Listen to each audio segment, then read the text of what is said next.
Sorry if I sounded a little rushed there, ladies and gentlemen, but the football's out on the tee, and we're getting ready to kick things off. The Crusaders will be kicking off from left to right, wearing gold pants and helmets and green shirts, and they kick it deep to Fruitport, wearing all white with their winged helmets. Picked up at the 5-yard line. It is Reyes, and he is racing up the right sideline across the 35 and finally knocked out of bounds.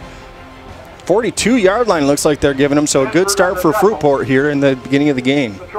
Yeah, I really think special teams is going to be a big part of this game. Our special teams has been playing so well in recent weeks that I thought it was going to be the Crusaders running a kickoff back, and that time Reyes almost took it back for the Trojans.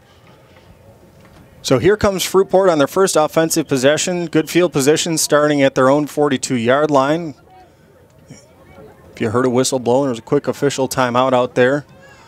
Tyler Fahler is the Fruitport Trojans quarterback. He's a senior, stands 6 feet tall, 170 pounds, multi-sport athlete as well. And not only does he have a decent arm, but he's got good wheels. Yeah, he really runs the ball well. He reminds me a little bit of Zach Campbell.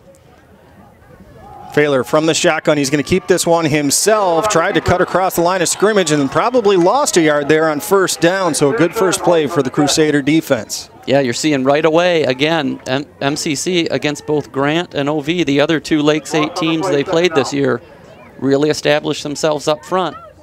We thought it was going to be much more of a challenge tonight against Fruitport, so we'll see if they're able to continue. It'll be second down and 11 from the 41-yard line for the Fruitport Trojans. Fahler's in the shotgun. He's got Dakota Gordon right next to him. Two receivers split off to the left, along with a tight end on either side. Fahler from the shotgun. He's going to hand it off. Gordon's got it going right up the middle. Gets greeted at the 45-yard line. Guess who? Alex Lewandowski. Alex Lewandowski with the hit on that one. And that'll bring up third down, 7 yards to go for the Trojans here on their opening possession. I know the Crusaders this week at practice prepared for both styles of Fruitport. They didn't know what Fruitport was going to come out in. Were they going to come out in the tight double wing, actually, but they've come out in their more wide open style here, at least on this first series, and haven't done much so far. Two receivers split off to the right-hand side. Fahler in the shotgun with Gordon right next to him. Rolling to his right-hand side, looking for a man. He's got a man open, but the pass is overthrown as he was looking to hit Reyes on the right sideline. That'll bring up fourth down and a good start for the MCC defense. Absolutely. Again, like we mentioned earlier, the defense has been playing so well, setting the tone in these games, allowing just 9 points, an average of 9 points over the last 6 games. So another great start. Jesse Anderson will go back deep to field this punt. He's standing just inside the Crusader 25. And here comes the kick. It is up in the air to Anderson's left-hand side. It's going to bounce at the 25 and keep rolling. It's going to take a turn and stop at the 16-yard line. It will be down there. The punt, good punt there from Austin Vandegrift. And the Crusaders will take over on their own 16-yard line, first down and 10. You know, we mentioned, Matt, that Zach Campbell has not been running the ball very much this year the way we thought he was going to. In fact, he's the 5th leading rusher on the team behind Lewandowski, Jesse Anderson, Tommy Scott, and Blake Sanford. He's the 5th leading rusher. Maybe tonight will be the night we see him unleashed a little bit.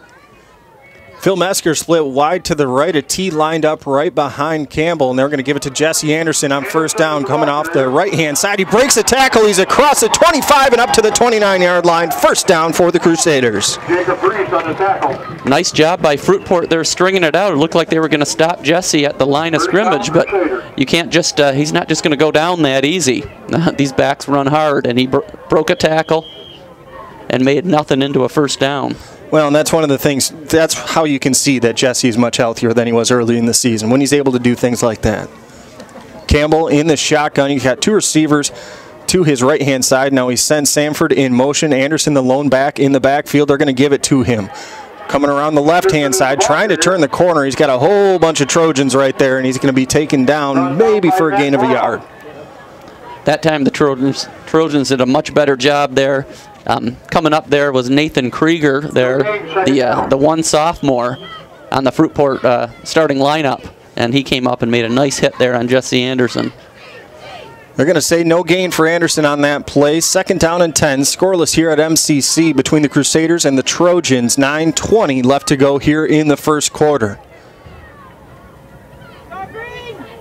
Sanford again, the man in motion. Campbell's got it. It's option play. He's got Jesse Anderson coming off the right-hand side. Anderson turns, puts his shoulder down, lays into a guy, and gets across the 35 to the 36.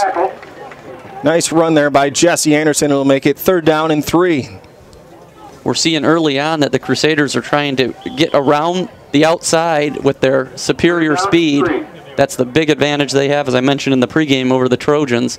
Fruitport has those 2 big defensive tackles, Chris Hendricks and Emilio Flores. So far we've tried to run away from them. T formation behind Campbell. He's going to give it to Lewandowski. He gets hit at the line of scrimmage, breaks through, and he is up to the 40-yard line to the 42 with a 1st down. Good run there by Lewandowski as you just kind of saw him run into a pile, and then the whole pile just kind of moved. Yes, and this is, you know, I don't. Fruitport is seeing right away that this is a different breed of running backs for Muskegon Catholic than maybe they've seen in their first 7 games. These kids, you don't just hit them and they go down. You have to hit them and gang tackle them. That time, Alex just refused to go down. Here's Campbell. He's going to hand it off to Anderson coming off the left-hand side. Maybe a gain of a yard or 2 on 1st down. Not much there as they kind of ran into the teeth of the Fruitport defensive line. Yeah, should be a good battle up front, especially between the tackles.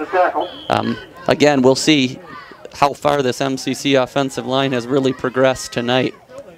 7:57 left to go here in the first quarter. We're scoreless between Muskegon Catholic Central and Fruitport. Crusaders have the ball on their own 44-yard line. They're going to give Anderson 2 yards on that first play, so it'll be 2nd down and 8. Campbell brings his team up to the line.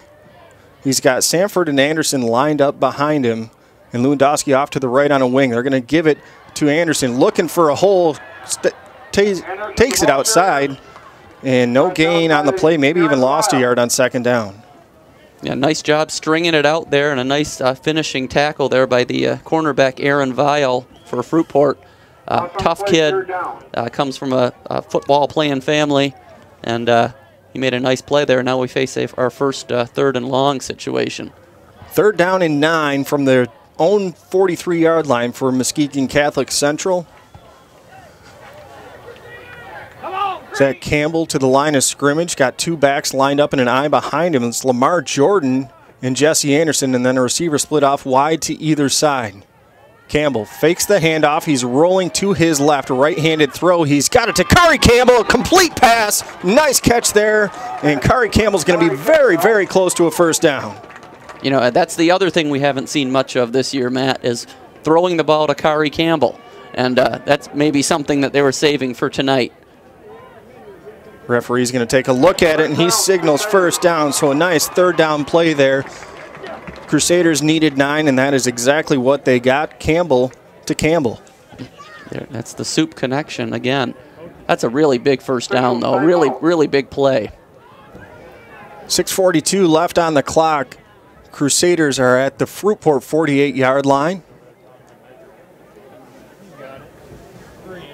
And there's a little conversation going on now between all the officials, and I think they're going to come out and measure this just for the heck of it, I guess. It's kind of an interesting ruling, but I don't know if Fruitport coach Greg Vargas really believed that it indeed was a 1st down, and he wants to see for himself. And it barely was. It was close, but it was a 1st down. But another thing that it does for Coach Vargas is it gives his team a couple seconds to catch their breath. Sure, yeah, they're, you know, I think they're realizing right away, you know, they're playing a different level of competition than they've played so far, and they need to step up their play. Campbell under center. He's got a spread formation, 2 receivers to either side, and Jesse Anderson, the lone back behind him. This is an interesting look for MCC. He's going to hand it off to Anderson right up the middle, maybe half a yard on the play. Going to bring up 2nd down and 10 yards to go. You know, MCC is known around the area for just the different number of formations they throw at opposing teams. And, you know, that's another thing. During this 5-game winning streak, they've won so easily, they really haven't had to do anything outside of their ordinary. Tonight, we might see a lot more formations, a lot more different things than we've seen over the past 5 weeks. Second down, 9 yards to go from the 47 of Fruitport for Muskegon Catholic Central. Campbell under center. Same formation once again. He's going to look to pass. He's got Lewandowski on the right-hand side. A good block from Kari Campbell. Lewandowski gets taken down from behind. Crowd wanted to see a penalty on that one, but he is taken down at the 41-yard line, so a gain of 6 yards will make it 3rd down and 3. Yeah, I want to make sure to mention they talked in the pregame show about MCC playing Fruitport in 74, 75, and 76. Well, in those first 2 games, 74 and 75, the star player for the Crusaders was none other than Frank Lewandowski, Alex's father. And now we have Alex again, a star for the Crusaders, playing against Fruitport. So hopefully we'll have another Lewandowski star against the Trojans here tonight, but we're going to take a little break. The Crusaders call timeout, scoreless with 5:08 left to go here in the first quarter on Country 93.1.